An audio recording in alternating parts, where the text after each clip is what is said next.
नमस्कार दोस्तों, my name is Ishwar Parmar. I am second year MBBS student in Goa medical college. आज हम बात करेंगे अ, अध्याय 10 जैव प्रौद्योगिकी एवं उसके उपयोग। Chapter 10 biotechnology and it's applications.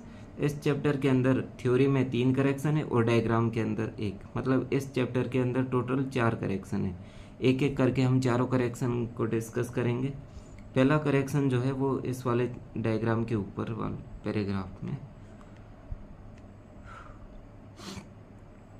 इसमें आप देखो तो यहाँ पे हिंदी के एनसीईआरटी में पहले पढ़ेंगे तो लिखा हुआ है कि जीव जिस जीन द्वारा कूटबद्ध होता है उसे क्राई कहते हैं। ठीक है, इसी को आप इंग्लिश के एनसीईआरटी में पढ़ो तो लिखा हुआ है कि the toxin is coded by A gene cry first AC named cry. Okay, Hindi और इंग्लिश के एनसीईआरटी में डिफरेंस, यहाँ पर ये डिफरेंस है कि इंग्लिश के एनसीईआरटी में लिखा हुआ है कि जीन का नाम, जीन कौन सी, क्राई फर्स्ट एसी, और हिंदी के एनसीईआरटी में जीन का नाम नहीं लिखा हुआ, खाली जीन लिखा हुआ है इसमें। ठीक है, तो ये वाला करेक्शन हो गया कि जीन के आगे आप लिख देना कौन सी gene, gene cry first AC gene. Okay, ये हो गया अपना एक नंबर करेक्शन। ठीक है, फिर आगे बढ़ते हैं 2 नंबर करेक्शन पे। 2 नंबर करेक्शन जो है ये रहा, इस वाले टॉपिक में है पारजीवी जंतु जो है इसमें। यहाँ जो ये सन दे रखा है ये गलत दे रखा है। इंग्लिश के एनसीईआरटी से कंपेयर करें तो हिंदी के एनसीईआरटी में लिखा है कि 1977 में प्रथम पारजीवी गाय रोजी मानव प्रोटीन संबद्ध दूध प्राप्त किया गया। ठीक है, 1977 में। इसी को आप इंग्लिश के एनसीईआरटी में देखो तो इसमें लिखा है कि 1997 में फर्स्ट ट्रांसजेनिक काऊ। ठीक है, तो ये वाला हो गया कि हिंदी में 1977 की जगह 1997 करते हैं आप। ठीक है, ये हो गया अपना 2 नंबर करेक्शन कंप्लीट। इसके बाद हम बात करेंगे 3 नंबर और थ्योरी का लास्ट।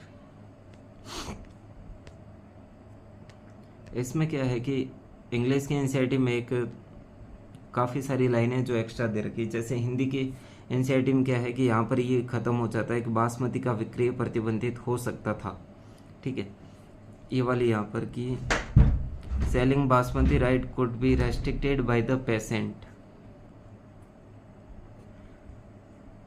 इसके आगे इंग्लिश के एनसीईआरटी में ये 3-4 लाइनें दे रखी है कि several attempts have also been made to patent usage products and process based on Indian traditional herbs medicines.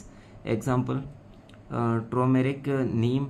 If we are not vigilant and we do not immediately counter these patent applications, other countries individuals may engage on our rich legacy and we may not be able to do anything about it.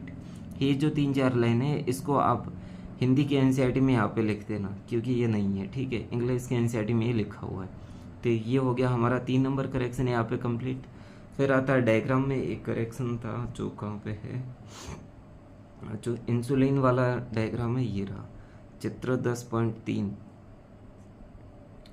इसमें आप देखो तो इसको आप ढंग से देखो, मैं पूरा इसको क्लियर करके बताता हूँ। इसमें फ़र्क ये दिख रहा होगा कि जो हिंदी की एनसीईआरटी में यहाँ पे देखो ए पेप्टाइड यहाँ पे लिखा हुआ है। ठीक है, इंसुलिन यहाँ पे लिखा हुआ है और बी पेप्टाइड यहाँ पे लिखा हुआ है। इसी को आप इसके इंग्लिश के एनसीईआरटी में देखो तो लिखा हुआ है ए पेप्टाइड, इंसुलिन और बी पेप्टाइड। इसमें आप देखो तो अच्छे से समझ, इंग्लिश के एनसीईआरटी जो है इसमें अच्छे से समझ में आ रहा होगा कि ए पेप्टाइड, ये वाला जो पेप्टाइड है ये कौन सा ए पेप्टाइड, और इंसुलिन कौन सा है, ये दोनों जो मिला के ये इंसुलिन, और बी पेप्टाइड जो नीचे वाला है। हिंदी के एनसीईआरटी में देखो तो ए पेप्टाइड बहुत ज़्यादा ऊपर लिख दिया। ठीक है, मतलब वैसे समझ में तो आ जाएगा कि क्योंकि बी पेप्टाइड ये वाला है तो मतलब ये ग्रीन कलर का हो गया। तो आप ये बात ध्यान रखना कि इसमें जो ए पेप्टाइड है वो ये वाला है, भले ये तो ऊपर लिखा है लेकिन है यही। ठीक है, और ये दोनों मिला के तो इंसुलिन है। तो यहाँ तक अपने ये एक करेक्शन मान लो या फिर अपने खुद के मतलब। ठीक है, तो थ्योरी के अंदर 3 और डायग्राम के अंदर 1, तो टोटल 4 करेक्शन अपन ने डिस्कस कर ली। आपको यदि वीडियो अच्छी लग रही हो तो अपने दोस्तों के साथ शेयर ज़रूर करें। धन्यवाद।